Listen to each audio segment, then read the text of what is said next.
যি গুৱাহাটী CM ত্ৰিপুলৰ যিখিনি সিলেকশ্যন নাপালে সেই যুৱক যুৱতীসকলে আজি গুৱাহাটীত এখন ধৰ্মঘটৰ আয়োজন কৰিছে।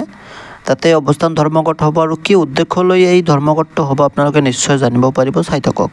প্ৰথম পৰ্যায় যিটো 25,000 যিটো যিসকলে সিলেকশ্যন পাইছে তেওঁলোক যিহেতু প্ৰথম পৰ্যায়ত যিখিনি পইচা পাব লাগে পাই গৈছে ইতিমধ্যে অলৰেডি।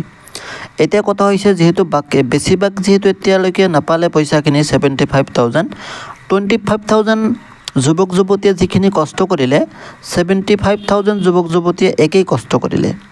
এতিয়া কথা হৈছে 25,000 পাব, 75,000 নাপাব, এইটো নহয়। এতিয়া কথা হৈছে যে যদি 25,000 পাইছে 75,000 পাব লাগে। কিন্তু ইয়াতে তেওঁলোকে অৱস্থান ধৰ্মঘটৰ কাৰণটোই হৈছে কাৰণ যি কষ্টখিনি সময়খিনি পইচাখিনি এনেই গৈছে। এতিয়া তেওঁলোকে যিহেতু ৰিএপ্লাই কৰিব নিবিচাৰে, মানে চৰকাৰে যিহেতু 5 অক্টোবৰৰ পৰা যিটো নতুনকৈ আবেদনৰ যিটো পৰ্টেল মুকলি কৰিব বুলি ইতিমধ্যে প্ৰকাশ কৰিছে।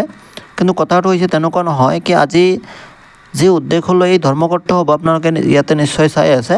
প্ৰশ্নটো হৈছে ইয়াতে প্ৰথমটো কথা হৈছে যে যদি এটা নিৰ্দিষ্ট দল তথা বিজেপিৰ মিত্ৰজোঁটৰ কৰ্মী বা বিষয়ববীয়াসকলক এই আঁচনিৰ ধন প্ৰদান কৰা হ'ল কিয়?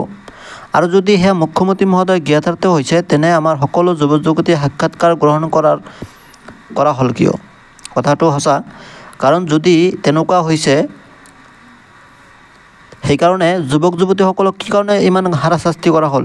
তেওঁলোকক দ্বিতীয়বাৰ ইণ্টাৰভিউ দিয়া হ'ল, যিহেতু তেওঁলোকে ইণ্টাৰভিউ দিছে, পইচা খৰচ হৈছে, সময় নষ্ট হৈছে।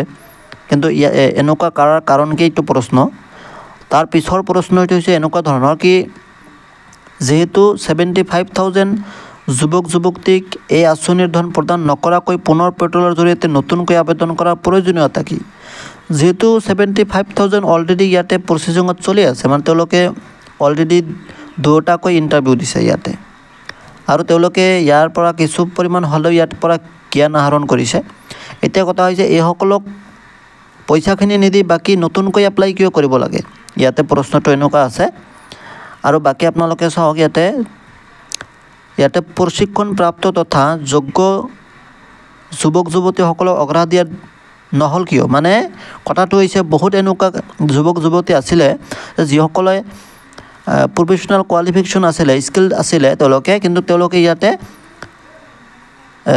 চিলেকশ্যন নাপালে আৰু শেষ পৰ্যায়ত গৈ তেওঁলোকে পইচা নাপালে।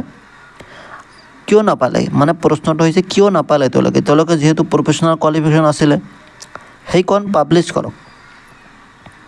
আৰু আঁচনিখনৰ নীতি নিয়ম উলংঘা কৰা হ'ল কিয়?